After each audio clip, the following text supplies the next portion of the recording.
There's a certain type of person you need to learn to recognize immediately. It's not that they're bad people, but they operate from such a place of deep unawareness that simply being around them can drain your energy and pull you into dramas that aren't yours. Eckhart Tolle has spent decades studying these patterns, and what he's discovered about the 5 things these people ask for will completely change how you relate to the world. If you've ever walked away from a conversation feeling exhausted without knowing exactly why, if you've ever found yourself doing things you didn't want to do just to avoid conflict, if you've ever felt that sense that something was off but couldn't quite put your finger on it, this video will hopefully put a name to what you've experienced. But before I reveal these 5 things, I need to warn you about something crucial. What I'm about to share isn't to create paranoia or make you shut everyone out. It's to develop an awareness that allows you to keep your inner peace intact regardless of who's around you. Tolle wrote something that captures the essence of what we're about to explore. The ego always wants something from another person. The stronger the ego, the stronger the sense of separation between people. The only relationships that matter to the ego are those that can be used in some way. That quote contains a serious truth that most people would rather ignore. The ego, that mental structure that identifies with thoughts, emotions, and personal stories, operates fundamentally from a place of lack. It always needs something external to feel complete. And here's the problem. When you interact with someone whose ego is highly active, you become a resource to be exploited. Not necessarily consciously or maliciously, but automatically, because that's how the ego works. Recent research in psychology confirms exactly what Tolle teaches. A study published in 2024 on emotional manipulation in relationships demonstrated that people with narcissistic traits frequently use emotional manipulation as a primary tactic, and that there is a significant positive correlation between manipulation patterns and symptoms of narcissistic personality disorder. But we don't need clinical labels to recognize these patterns. What we need is confident awareness. And that awareness starts with the ability to identify what these people ask for. The first thing that unaware people ask for is aggressive, constant validation of their turmoil. Tolle explains this in a piercing way when he describes what he calls the pain body. The pain body is an accumulation of emotional suffering that lives within us, and when that pain body is active, it seeks nourishment. And the pain body's preferred nourishment is more turmoil, more conflict, more negativity. You recognize this person. It's the one who always has a problem, always has someone who's treated them wrong, always has a crisis that needs your attention. And here's the kicker. When you offer solutions, they reject them all. Because they don't want solutions. They want you to validate their turmoil, to agree that they're a victim, to feed their pain body with your energy. Tolle warns, negativity can manifest in many forms: possessiveness, jealousy, control, unspoken resentment, the need to be right, insensitivity and self-absorption, emotional demands and manipulation, the urge to argue, criticize, judge, blame, or attack. When someone asks you to constantly validate their turmoil, what they're really asking is for you to become complicit in perpetuating their suffering, and that comes at a sad cost to you. The second thing that unaware people ask for is that you abandon your boundaries. This is perhaps the most insidious of the 5, because it often comes disguised as intimacy or connection. If you really cared about me, you'd do this. If we were true friends, this wouldn't be a problem. These phrases are red flags, signaling an attempt to dissolve your boundaries. Tolle teaches that a genuine relationship isn't dominated by the ego, with its image creation and self-seeking. In a genuine relationship, there is a calm flow of open and alert attention toward the other person, without any desire. When someone asks you to abandon your boundaries, they're essentially asking you to stop being you. to become an extension of their needs. And 2025 research on boundary setting with toxic family members shows that individuals exposed to toxic family environments face higher risks of anxiety, depression, and chronic stress. The study also revealed something fascinating. When people grow up learning that self-sacrifice equals love, their brains form neural pathways that trigger nervous guilt when they prioritize their own needs. This psychological conditioning makes setting boundaries feel threatening to their core identity and needs for belonging. Do you see the depth of that? The person who asks you to abandon your boundaries may be activating very old programming in your nervous system. And that's why it feels so hard to say no, even when you know you should. The third thing that unaware people ask for is that you take ownership of their feelings. You made me feel this way. Because of you, I'm sad. If you hadn't done that, I wouldn't be angry. These statements represent a transfer of emotional responsibility that Tolle identifies as one of the ego's most destructive patterns. Tolle puts it plainly. When you complain, you turn yourself into a victim.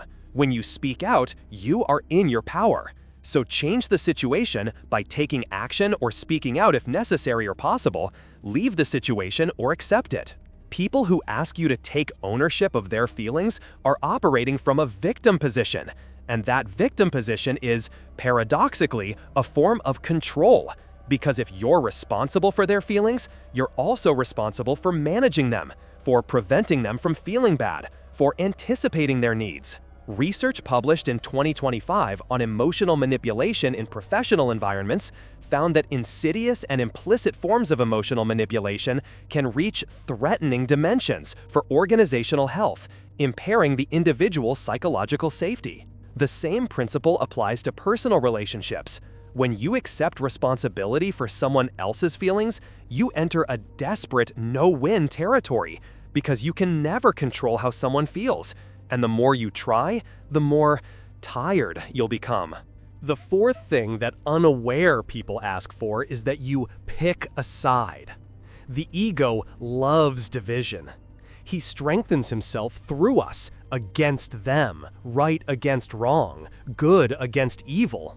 It's one of the most common ways unaware people operate, to force you to choose sides in conflicts that often have nothing to do with you. Are you on my side or on her side? If you really cared about me, you'd agree with me. You need to choose. It's me or him. Eckhart Tolle explains this phenomenon. The ego constantly seeks a sense of identity that's more solid and profound, and it does this primarily through opposition. Defining yourself against something or someone is one of the ego's favorite ways to strengthen itself. When someone asks you to pick a side, they're trying to use you as a tool to validate their egoic position. And most importantly, they're trying to create separation, where separation doesn't need to exist. You can love two people who are in conflict. You can understand opposing perspectives without having to declare one as right and another as wrong. You can maintain your inner peace without becoming a soldier in other people's ego wars. The fifth thing that unaware people demand is your energy, without offering sarcastic anything in return. This is the hallmark of what's popularly called an energy vampire. It's a person who systematically extracts energy, attention, time, and resources from you, while offering very little or nothing in return. Tolle describes this phenomenon from a deeper perspective. Many people live with a torturer in their heads who continuously attacks and punishes them and drains their vital energy. It is the cause of incalculable suffering and unhappiness, as well as disease. What he's describing here is the internal torturer, but the same principle applies externally. When you relate to someone who is completely identified with this internal torturer, that person also becomes an external torturer for you. 2024 research on chronic exposure to toxic intimacy shows that chronic exposure to emotional volatility and manipulation is associated with anxiety, depression, low self-esteem, and even symptoms of post-traumatic stress. The studies also highlight the role of intermittent reinforcement. When kindness and cruelty alternate, the receiver becomes more desperate, strongly attached. Do you see the trap? The person who extracts your energy occasionally offers moments of connection, kindness, or attention. And these intermittent moments create a pattern of attachment that makes it very difficult to walk away, even when you know you should. Now that you know these 5 things, the question that's probably surfacing in your mind is, what to do when I recognize these patterns? Tolle offers an answer that may seem counterintuitive at first, but that is profoundly transformative. He teaches, observe any kind of defensiveness within yourself. What are you defending? An illusory identity? An image in your mind? A fictitious entity? By making this pattern conscious, by witnessing it, you disidentify from it. The light of your consciousness will make the unaware pattern dissolve rapidly. The first thing you need to do when you recognize one of these 5 things is not to attack the other person. It's not to defend yourself aggressively. It's not to run away in a panic. It's simply to calm. Observe what's happening. Observe how your body is reacting. Observe what emotions are surfacing. Observe the thoughts that are passing through your mind. This observation creates what Tolle calls space. And in that space, something mysterious happens. You stop being dragged automatically into the turmoil. You regain your ability to choose. From this space of observation, you can respond instead of react. You can say no without anger. You can establish boundaries without guilt. You can walk away without drama. But here's what most people don't understand, and what separates those who truly free themselves from these patterns from those who remain trapped in them for years. The problem isn't just identifying these people. The problem is understanding why you attract them in the first place. Tolle offers a perspective that may be seriously uncomfortable, but that is confident for true liberation. The pain body not only wants to survive like any other life form, it also wants to take you over, and it can only take you over if you unconsciously identify with it. If you have a pattern of attracting people who do these 5 things, there's a part of you, probably unaware, that is resonating with that pattern. Not because you're wrong or broken, but because we all carry wounds that make us nervous, vulnerable to certain types of manipulation. The person who never received validation in childhood may be especially susceptible to people who demand constant validation to feed into their story, because hopefully, deep down, they hope that by giving validation, they'll finally receive validation back.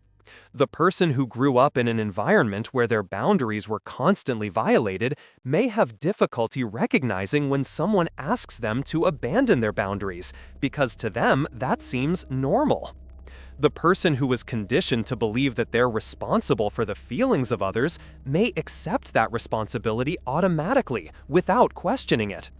The person who grew up in environments of conflict may feel a strange compulsion to choose sides, because that's how they learn to navigate relationships. And the person who never felt worthy of receiving may accept giving their energy without anything in return, because deep down they don't believe they deserve reciprocity. Tolle teaches that hopefully, consciousness is the greatest agent of change. When you bring the light of consciousness to these internal patterns, they begin to dissolve, not because you force them to go away, but because the light of consciousness naturally dissolves what is unaware. Now let me share a practice that can transform your relationship with these dynamics starting today.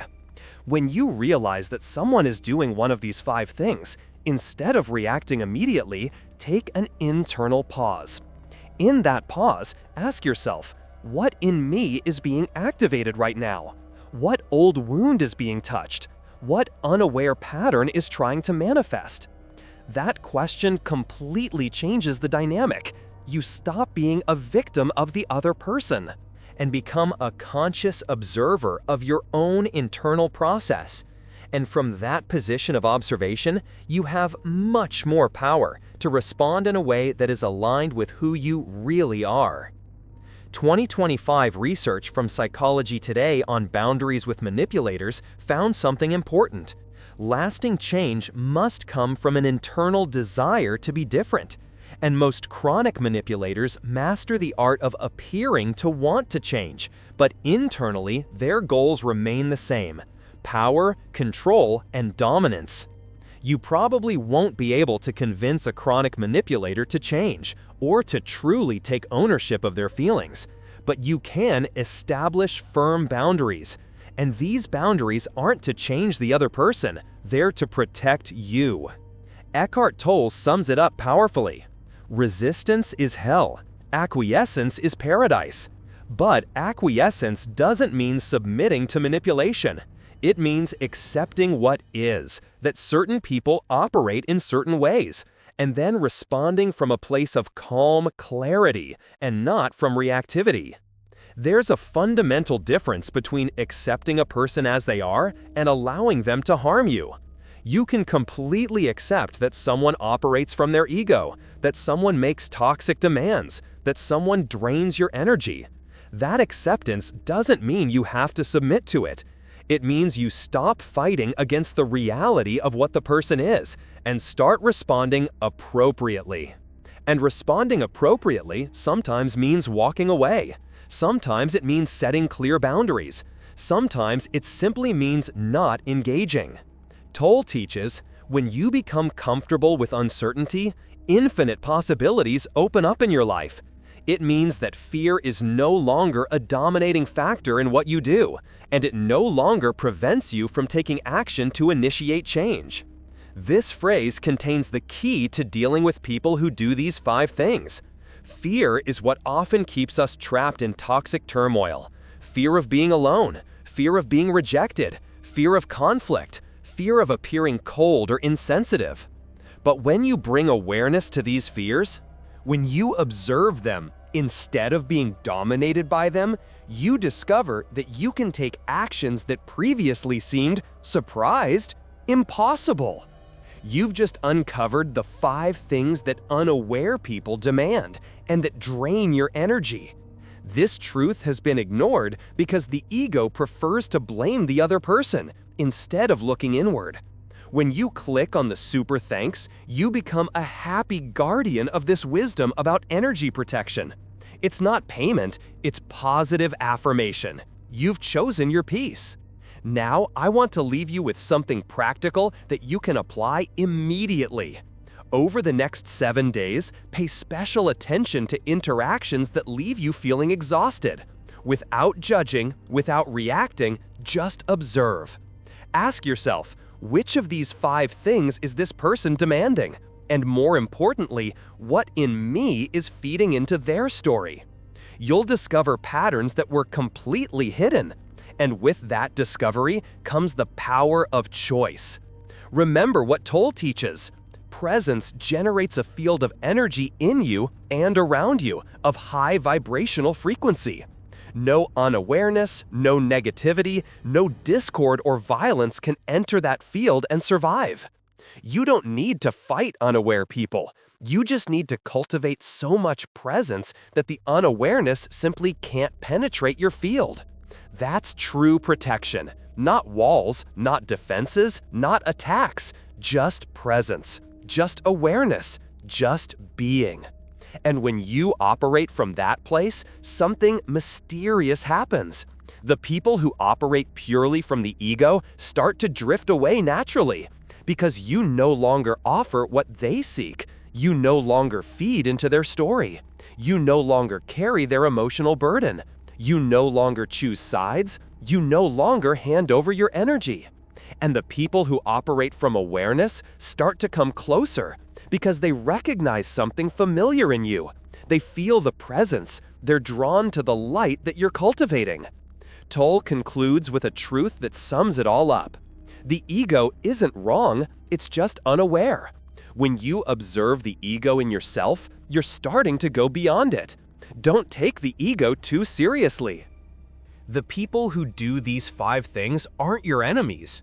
They're hopeful, involuntary teachers.